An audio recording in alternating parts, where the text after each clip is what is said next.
Let's bring in the lawyer who spearheaded the effort to disqualify her, criminal defense attorney Ashley Merchant. Ashley, it's great to have you on the show. Clearly, as we noted there, the case goes on technically, but Fani Willis and her team are out. It appears that this case is now kind of on life support. Would you agree?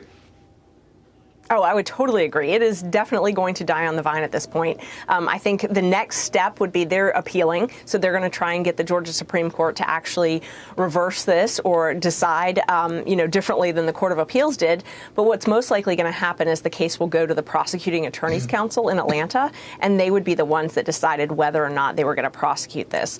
And, what we've been asking for all along was a neutral and detached prosecutor to actually look at this case. And I've always thought that once we had that, they would say, no, this is not a case we're going to prosecute. And I still think that.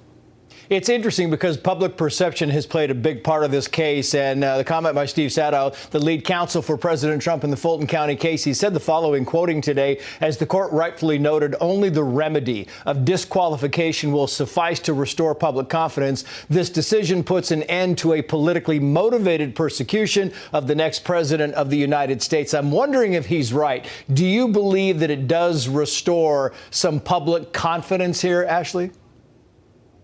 I think it does, but I think what Ms. Willis does in reaction to this is also going to be important. It's really unfortunate that she didn't take that ground originally. When we brought this disqualification, the facts weren't in dispute. She tried to call me a liar. She tried to say the facts were in dispute, but they weren't. And so the nice thing would have been if she would have just said, I messed up, and I'd like to restore public confidence in this process.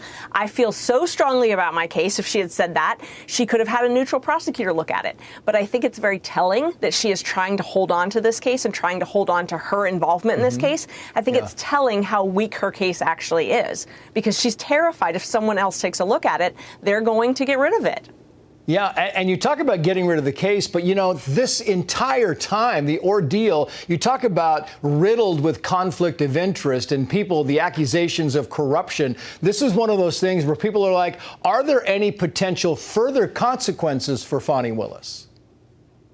I think there could be. I think that we're going to see a new Justice Department take over. And I think if people start peeling back the curtain, I think that they're going to find things. And if you look at it, she has disobeyed subpoenas, has tried to get people not to testify in front of the U.S. Senate, in front of the Georgia Senate. So what is it that they're hiding? Why aren't they bringing this information forward? If you have nothing to hide, why aren't you being transparent? So I think it's going to be very interesting to see what comes to light when maybe there's search warrants issued. Maybe the subpoenas can't be dodged anymore. Actually bring these issues to light. I think it'll be interesting to watch what happens.